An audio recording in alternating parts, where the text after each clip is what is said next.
I have a confession to make. But first, I want you to make a little confession to me. In the past year, I want you to just raise your hand if you've experienced relatively little stress. Anyone? How about a moderate amount of stress? Who's experienced a lot of stress? Yeah, me too. But that is not my confession. My confession is this: I am a health psychologist, and my mission is to help people be happier and healthier. But I fear that something I've been teaching for the last 10 years is doing more harm than good, and it has to do with stress. For years, I've been telling people stress makes you sick. It increases the risk of everything from the common cold to cardiovascular disease. Basically, I've turned stress into the enemy. But I've changed my mind about stress, and today, I want to change yours.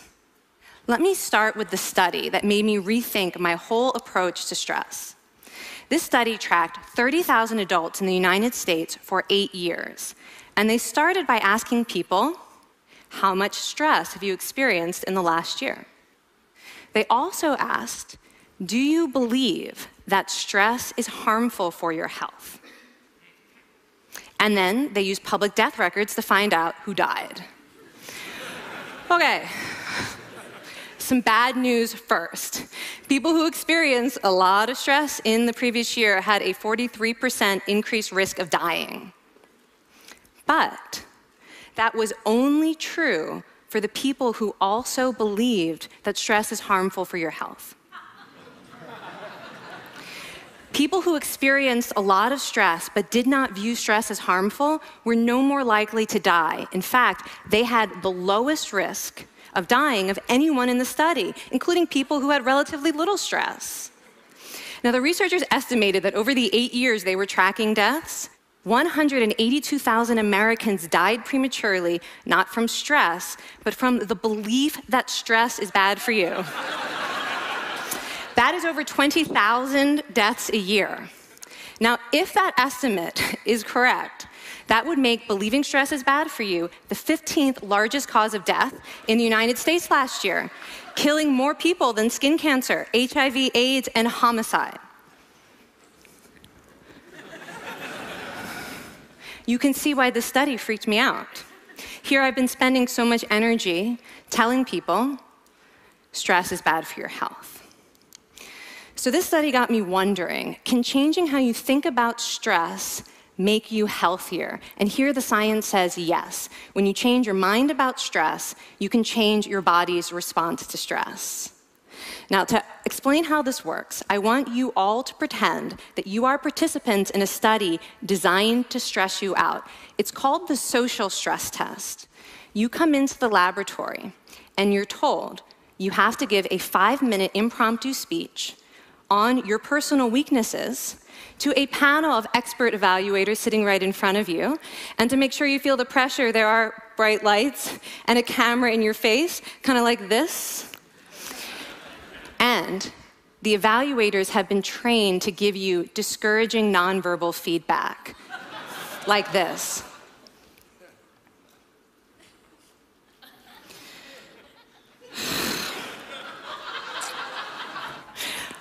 Now that you're sufficiently demoralized, time for part 2, a math test. And unbeknownst to you, the experimenter has been trained to harass you during it. Now, we're gonna all do this together. It's gonna be fun, for me. Okay. I want you all to count backwards from 996 in increments of 7. You're gonna do this out loud as fast as you can, starting with 996. Go. Go faster. Faster, please. You're going too slow. Stop, stop, stop, stop. That guy made a mistake. We're gonna have to start all over again. You're not very good at this, are you? Okay, so you get the idea. Now, if you were actually in this study, you'd probably be a little stressed out. Your heart might be pounding, you might be breathing faster, maybe breaking out into a sweat. And normally, we interpret these physical changes as anxiety or signs that we aren't coping very well with the pressure. But what if you viewed them instead as signs that your body was energized, was preparing you to meet this challenge? Now, that is exactly what participants were told in a study conducted at Harvard University. Before they went through the social stress test, they were taught to rethink their stress response as helpful. That pounding heart is preparing you for action. If you're breathing faster, it's no problem. It's getting more oxygen to your brain.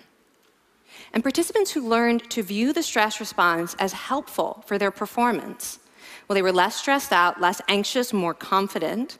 But the most fascinating finding to me was how their physical stress response changed. Now, in a typical stress response, your heart rate goes up and your blood vessels constrict like this.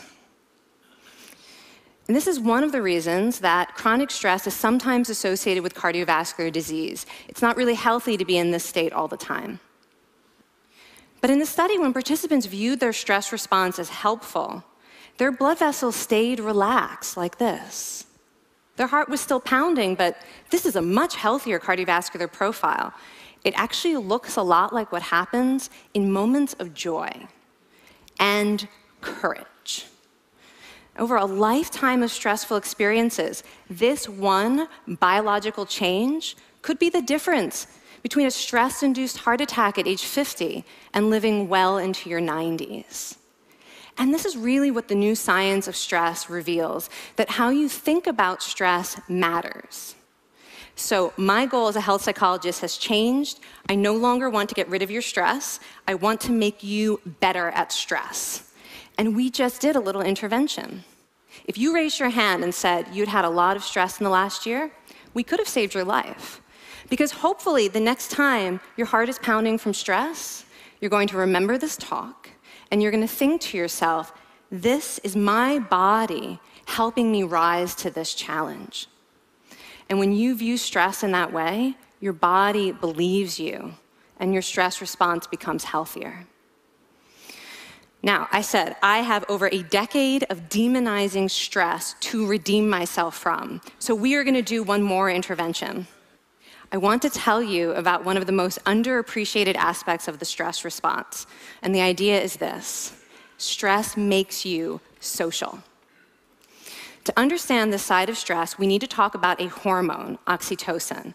And I know oxytocin has already gotten as much hype as a hormone can get.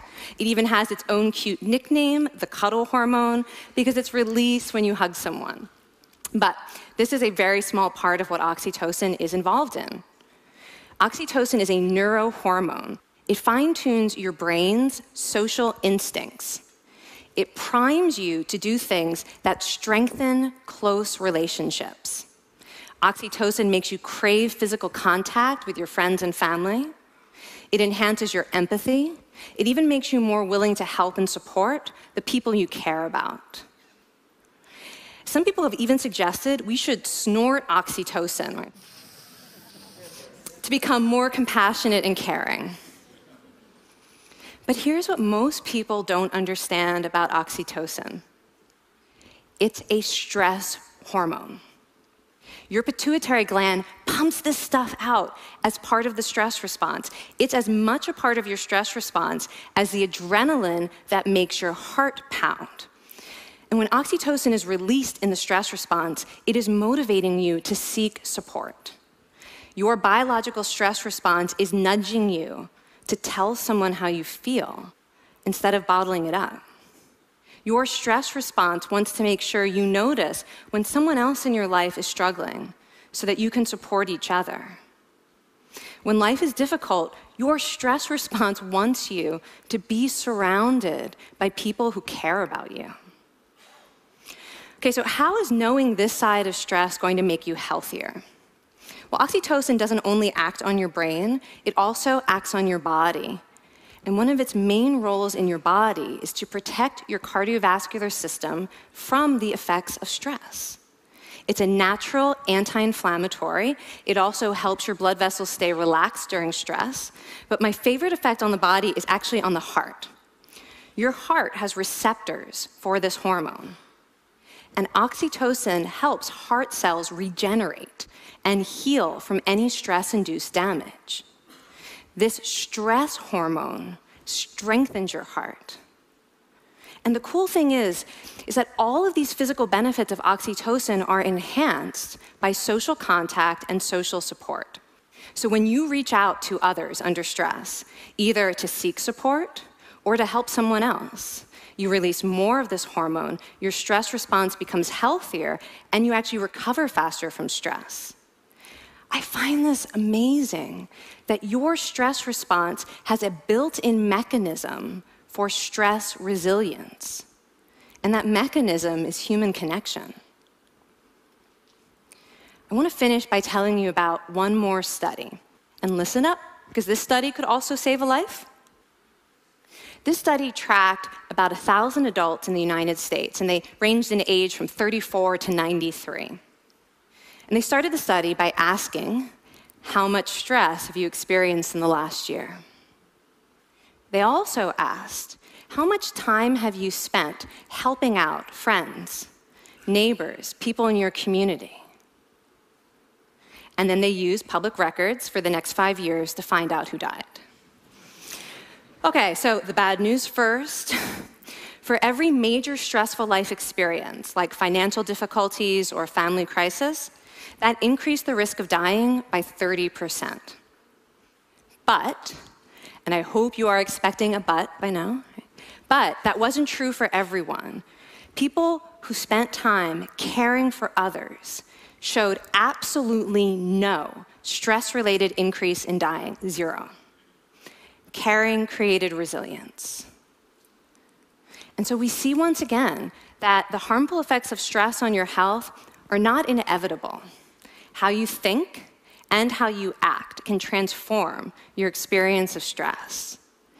When you choose to view your stress response as helpful, you create the biology of courage. And when you choose to connect with others under stress, you can create resilience. Now, I wouldn't necessarily ask for more stressful experiences in my life, but this science has given me a whole new appreciation for stress. Stress gives us access to our hearts. The compassionate heart that finds joy and meaning in connecting with others. And yes, your pounding physical heart working so hard to give you strength and energy. And when you choose to view stress in this way, you're not just getting better at stress, you're actually making a pretty profound statement. You're saying that you can trust yourself to handle life's challenges. And you're remembering that you don't have to face them alone. Thank you. Thank you.